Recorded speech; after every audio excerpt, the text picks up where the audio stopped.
Hey, what's going on out there? Ryan here, Set to Pace Triathlon. If you don't know me, I'm kind of the administrator of this little group or whatever you want to call it, Madness Show. We are less than 2 weeks away. I mean, here it is. It's already Tuesday. It's less than 2 weeks, and I want to just make sure that you guys are staying up to speed. What's going on with the event? I know it's hard to get lost in everyday life and lose track of what's going on, but I want to make sure you saw the event schedule is listed out and answers a lot of questions that I've seen posted in the groups. Hopefully you've gotten your email to check in. You've got to select a check-in time. If you show up, you're going to have a problem. If you just show up and go to athlete check-in like you would in the past, if you don't have an appointment time, they'll probably tell you to sign up for an appointment time and you have to come back later or something like that, unless you get lucky and they allow you to come in and do the check-in. So Thursday or Friday, come in, do your athlete check-in, make sure you've got your email with your appointment on there. If you haven't, you need to email the race directors and say, hey, I haven't got my email, I need to check in. So, and you can do that through active.com. So look at your events you're signed up for and you can go and see, and there should be a little check-in thing. That's where I did it through mine, and you hit that and you pick a time. And I would do that sooner than later because they're all filling up fast. So do that. If you notice the event schedule, Thursday and Friday, the only days that you can check in. You cannot check in Saturday before the race.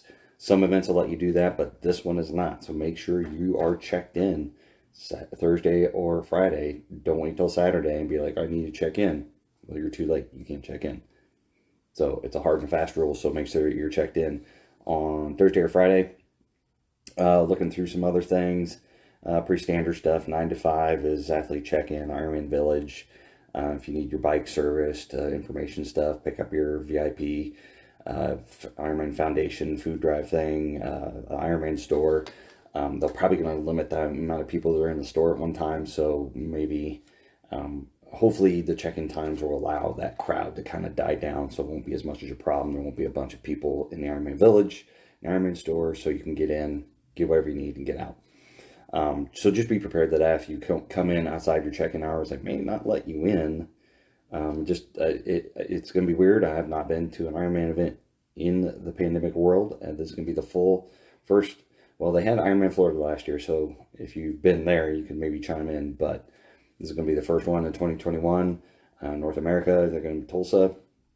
So just be flexible. Come in with a positive attitude. Get plenty of sleep. Don't be in a hurry. Don't be running behind. If at all possible, because there's probably going to be some hiccups along the way. So just kind of bear with them. So Saturday is bike and gear drop off. So this is going to be an important part because it is a 2 transition race. And typically in the past, when I've done two transition races, you have to drop off your bike in one spot and your gear in another spot.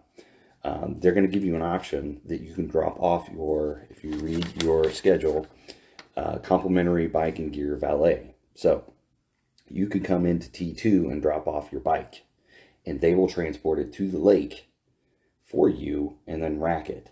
So you're going to leave your bike with somebody else, and they're going to go rack it for you. So when you get there race morning, you can go and check your bike, make sure everything's good to go, other things are up, make sure it got in the right spot, and they will let you bring read this very closely, they'll rack you in transition 1. Athletes selecting this option can bring their gear bag with them race morning. So your T1 bag, if you opt to drop your bike off in transition 2 for them to deliver into transition 1, you can bring your T1 bag with you race morning. So make sure you're clear on that. Read this very carefully and make sure you understand. Otherwise, if you want to, I'll probably drop off my own stuff, and just so I can go see transition area, Keystone Lake, and all that kind of fun stuff, I'm going to drop my bike off and drop my gear bags over in transition 1 myself. So I'm going to drive up to Keystone Lake, and I want to drop everything off myself. So, got my bike, got my T1 bag. I still need to drop off my T2 bag in the transition area. So athletes who want to check in on their own, or check in their own bike and gear bag, shall have the option to go to Keystone's State Park Transition 1 and drop off their bike and gear themselves on Saturday morning mandatory bike and gear check-in times. Notice those check-in times. Mandatory athlete bike and gear check-in, 9 to 3 Mandatory run gear check-in 9 to 3. You don't have 9 to 5, 9 to 3. Don't put yourself behind. And right now there is no, you don't have to do it by appointment only, so you can do it at your own time. Athletes selecting this option will still need to drop off their run gear bag at transition 2 on Saturday. So if you're doing a bike valet, you only got one stop. Drop off your bike and your T2 bag in transition 2, and they'll take your bike up to transition 1. Then you're going to have to bring your T1 bag with you race day morning. So if you get there and you see people running around with their gear bags, don't freak out, because if you drop off your bike, you can drop off your T1 bag as well on mandatory gear and bike check-in on Saturday. Then you have to go separately to T2 and drop off your T2 bag and during the gear check-in times. So I know it's a lot, but make sure you read the schedule and understand the mandatory bike gear check-in. You've got 2 options to do it because of the 2 transition race. I'm trying to give you options so you don't have to drive around if you don't want to. Personally, I want to go drive over there and drop my bike off, drop off my T1 bag, and I still need to go drop off my T2 bag. So that's your Saturday. So nothing else going on Saturday besides that. I think they've got the Ironman store open if you want to go visit that on Saturday.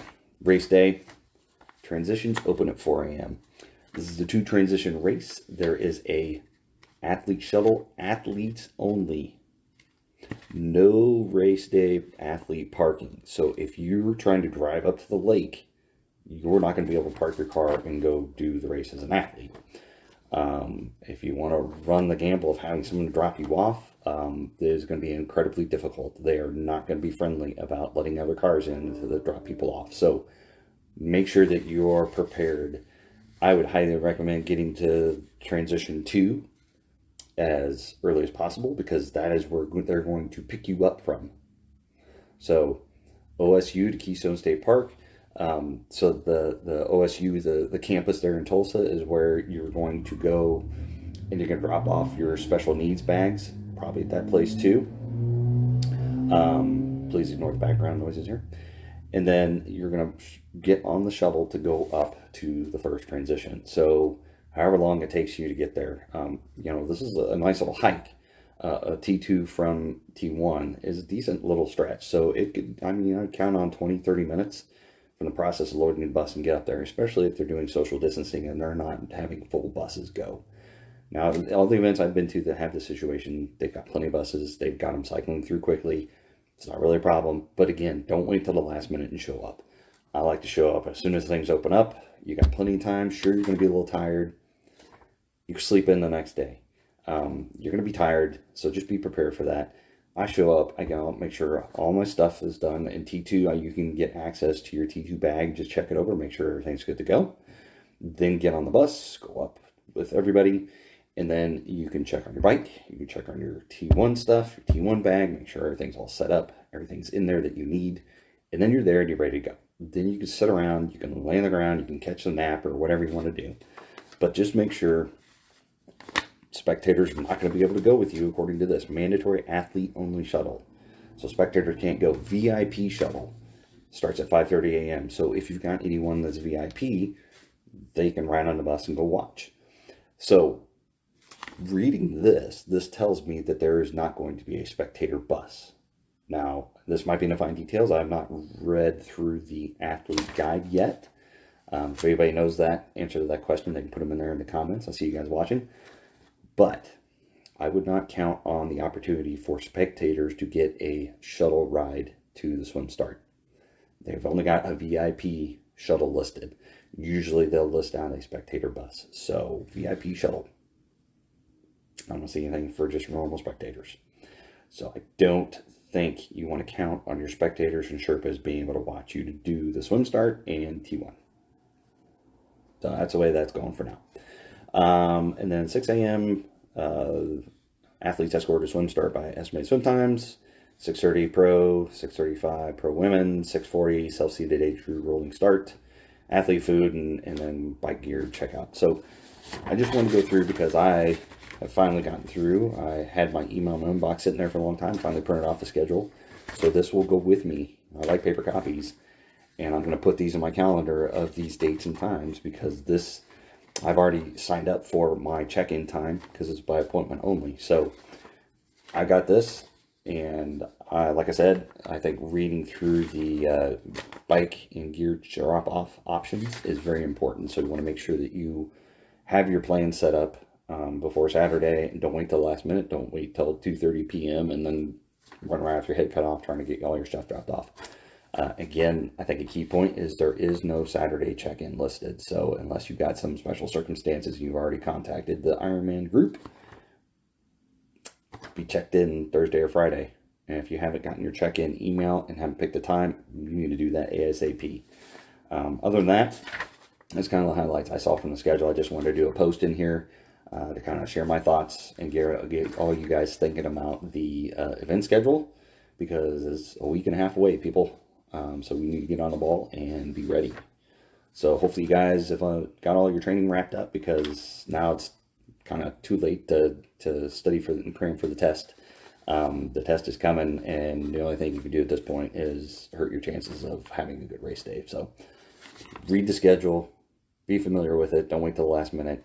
Hopefully this helped you out. If you got any questions, put them in the comments. I am an Ironman certified coach, but I'm not an Ironman employee. So I have sort of some insider information, but not that much, not any more than probably the normal person walking down the street. So hopefully that helped you out, and I will see you guys on race day.